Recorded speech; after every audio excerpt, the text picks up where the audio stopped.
Subscribe now and press the bell icon. Never miss an update. बोलिए प्रेम से श्री सद्गुरु महाराज की जय। एक दुष्ट अघासुर अजगर का रूप धारण करके आया, मार्ग को रोक करके स्थित हो गया। भगवान बछड़ों के सहित, बालकों के सहित अघासुर के मुख में प्रविष्ट हो गए। अपने स्वरूप को बढ़ाकर भगवान ने अघासुर के कंठ मार्ग का अवरोध किया और अघासुर का उद्धार किया। बोलो असुर निकंदन भगवान की जय। भगवान ने अघासुर का उद्धार कर दिया। देवताओं ने भगवान के ऊपर आकाश से पुष्पों की वर्षा की। अब देखो, अघासुर के मुख में जाने के कारण बछड़े और बालक सब मृत हो गए थे, निष्प्राण हो गए थे। बछड़े बालक अजगर के मुख में गए तो कहां से प्राण बचेंगे। भगवान ने अपनी कृपा दृष्टि की वर्षा करके, कृपामृत की वर्षा करके उन बछड़े बालकों को जीवित किया और सब सुरक्षित रह गए। उनके साथ जो भोजन सामग्री थी वो भी बिल्कुल सुरक्षित रह गए। और हमारे मोहल्ला में, बंसीवट जो मोहल्ला है वृंदावन में, यहाँ श्री ठाकुर जी के बछड़े चल रहे थे। ठाकुर जी ने बंसीवट की छाया में कहा, भैया ग्वाल वालो, आज छाक यहीं आरोगेंगे। बीच में ठाकुर जी बैठ गए, चारों ओर ग्वाल वाल बैठ गए। सबसे छोटे बालक तो भगवान के पास में है, और उनसे बड़े दूसरी पंक्ति में, उनसे बड़े तीसरी में, उनसे बड़े चौथी में, और जो सबसे बड़े बालक थे आयु में, आकार प्रकार में, वो सबसे आखिरी पंक्ति में थे। और भगवान बीच में बैठे हैं। जैसे कमल का फूल होता है, जैसे समझ लो ये गुलाब का फूल है, तो गुलाब की पखड़ी चारों ओर हैं और बीच में कर्णिका है। तो कर्णिका के स्थान पर तो हो गए श्री कृष्ण और चारों ओर हो गए ग्वाल वाल। अब इस पुष्प में देखो, जो छोटी पखड़ी जो होती है, इस छोटी पखड़ी कर्णिका के एकदम पास में होती है और सबसे बड़ी पखड़ी सबसे आखिरी में होती है। ठीक इसी प्रकार से जो सबसे छोटे ग्वाल वाल थे वो भगवान के निकट थे, और जो बड़े, जितने बड़े होते चले गए उतने दूर होते चले गए। मानो भगवान इस लीला के माध्यम से संकेत दे रहे हैं कि जो हमारा जितना छोटा सेवक बन के रहेगा, भक्त बन के रहेगा, वो हमारे उतना निकट रहेगा, और जो जितना बड़ा होता चला जाएगा वो हमसे उतना दूर होता चला जाएगा। बड़े तो दूर से भी लेना देना कर सकते, छोटे बेचारे कहाँ से करेंगे। इसलिए छोटों को पास में रखा। यदि ठाकुर जी के पास निरंतर रहना चाहते हो तो मोरे शिशु सम दास अमानी, शिशु की तरह भगवान के जितने छोटे बन के रहोगे, ठाकुर जी के उतने निकट रहोगे। बोलो भक्तवत्सल भगवान की। और एक विशेष बात है, यहां श्री कृष्ण की पीठ किसी को नहीं दिख रही है, किसी को नहीं दिख रही पीठ।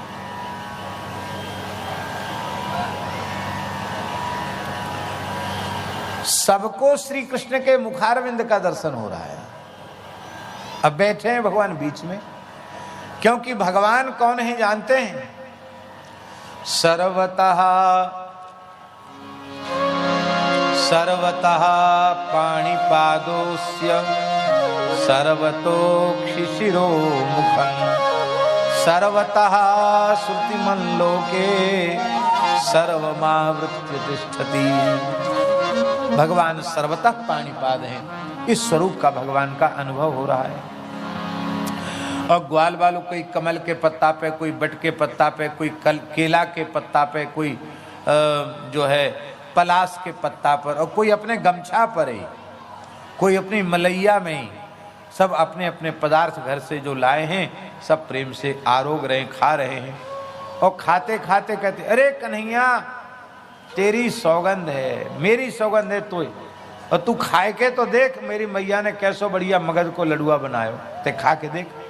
तो पहले खुद खाता है, वही जूठा भगवान को दे देता। भगवान कहते वाह वाह, अरे तेरी मैया तो बहुत जोर को लडुआ बनावे, हमारी मैया ने बूंदी के लडुआ बनाए, देख तू खाए के देख। कोई कहे अरे कन्हैया मेरी मैया ने इतनी जोरदार कढ़ी बनाई है, आहा क्या कहना, क्या करूं, दो चार घूंट तो मैं पी गया हूं, नेक्स्ट ही बची है। तू पी के तो देख। ठाकुर जी कड़ी पीने लग जाते हैं,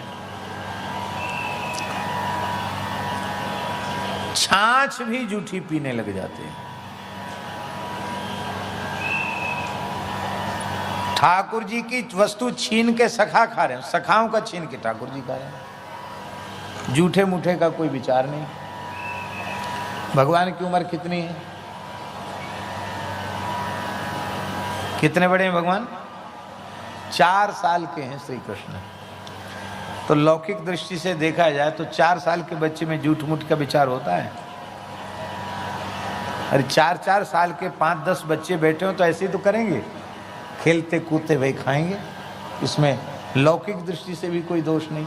तो ठाकुर जी तो बाल लीला कर रहे हैं, प्रेम से पा रहे हैं। और ब्रह्मा जी भगवान की लीला का दर्शन करने ब्रह्मलोक से आए तो हंस पर बैठे ब्रह्मा जी सोचने लगे कि ये वही परब्रह्म परमात्मा है क्या, जिसको मेरे पुत्र वशिष्ठादि ऋषि बड़े भावपूर्वक श्रौत यज्ञों में मंत्र पढ़ पढ़ करके आवाहन करते हैं, चरु बनाते हैं, पुरोडास का वपन करते हैं, और ये प्रत्यक्ष वहाँ उपस्थित नहीं होते, खाते नहीं हैं कोई वस्तु।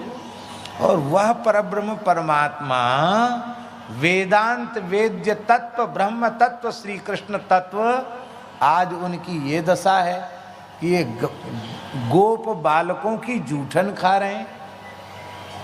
ये कैसे भगवान है? परीक्षा लेनी चाहिए।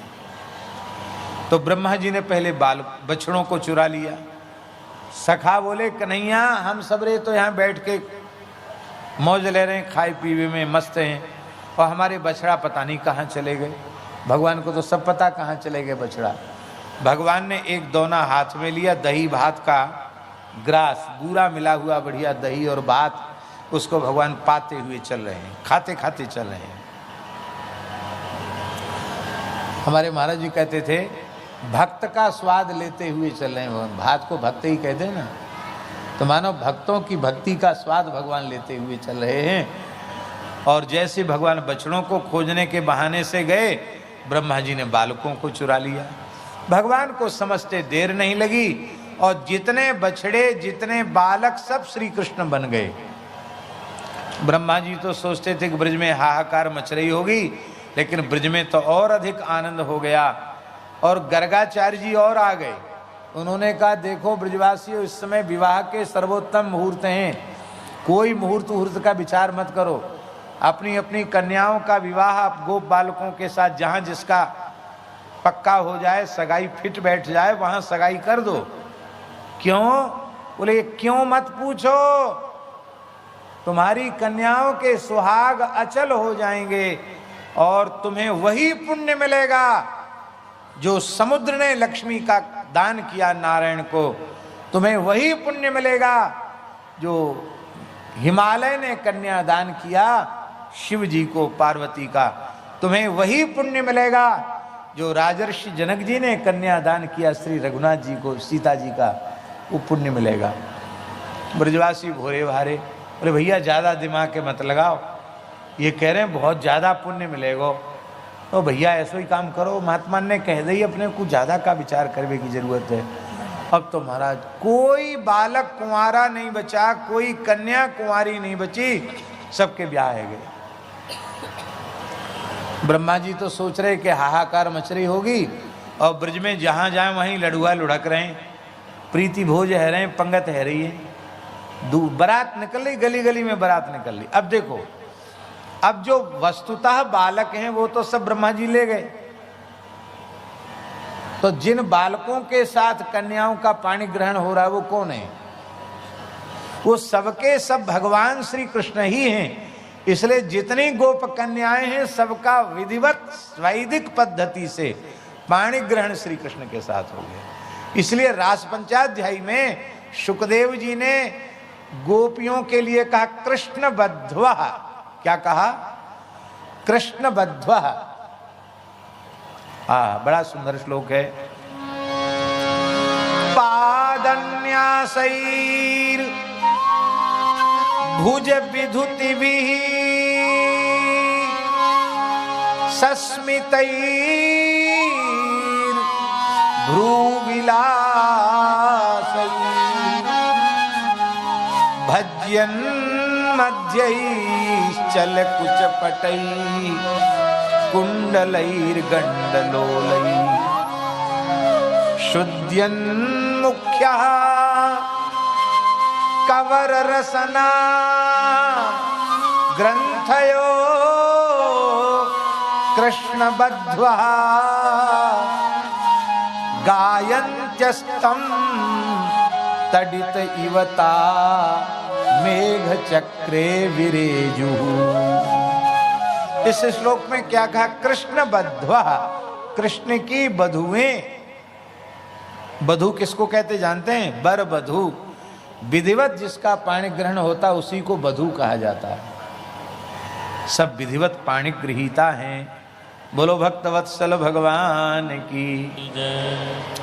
अब एक प्रश्न आप कर सकते हैं कि चतुश्लोकी भागवत में भगवान ने ब्रह्मा जी को वर दिया है, एतन मतम समातिष्ठौ परमेण समाधिना भगवान कल्प विकल्पेषु न विमुह्यति करिचित।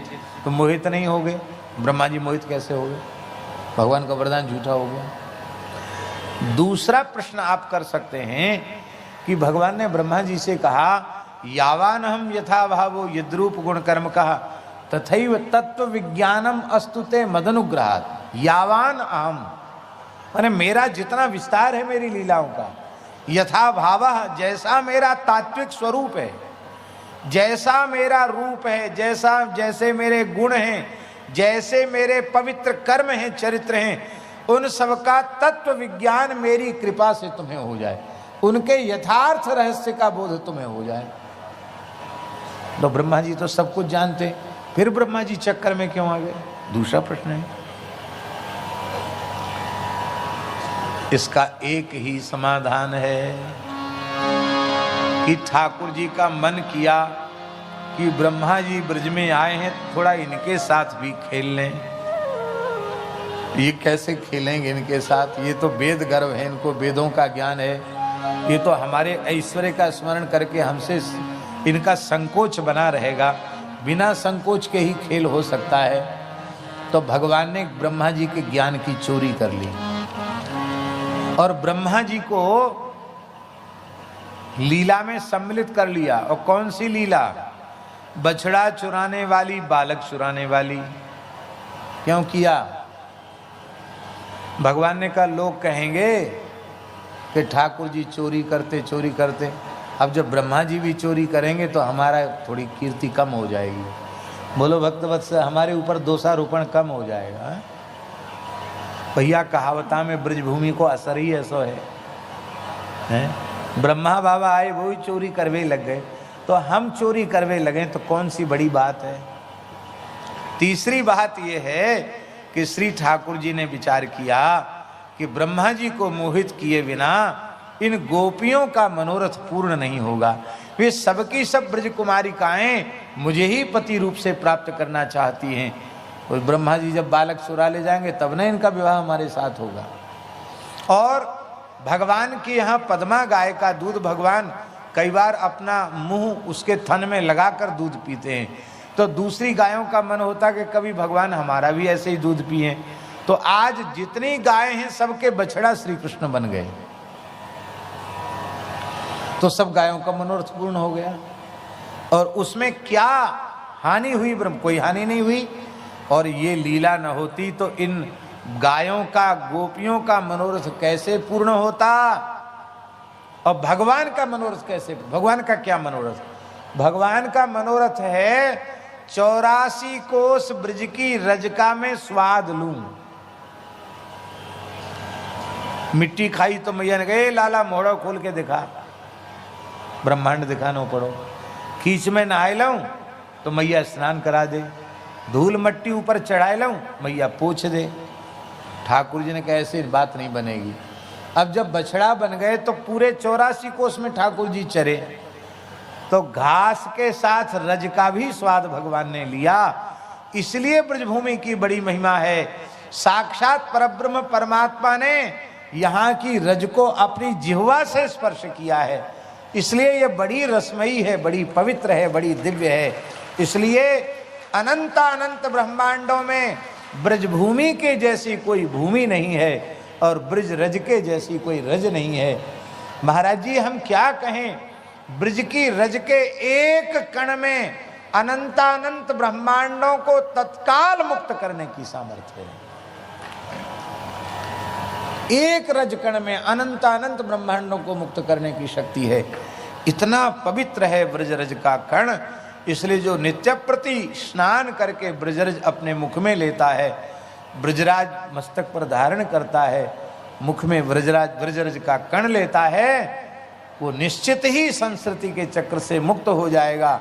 इसमें कोई संदेह का अवसर किंचित भी नहीं है।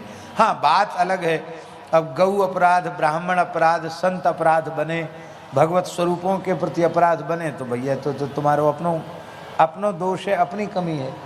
लेकिन इन भगवत भागवत अपराधों से बचते हुए, गौ ब्राह्मण के अपराध से बचते हुए यदि कोई ब्रजरज का सेवन करे तो निश्चित उसका परम कल्याण हो जाएगा, इसमें तनिक भी संदेह नहीं है।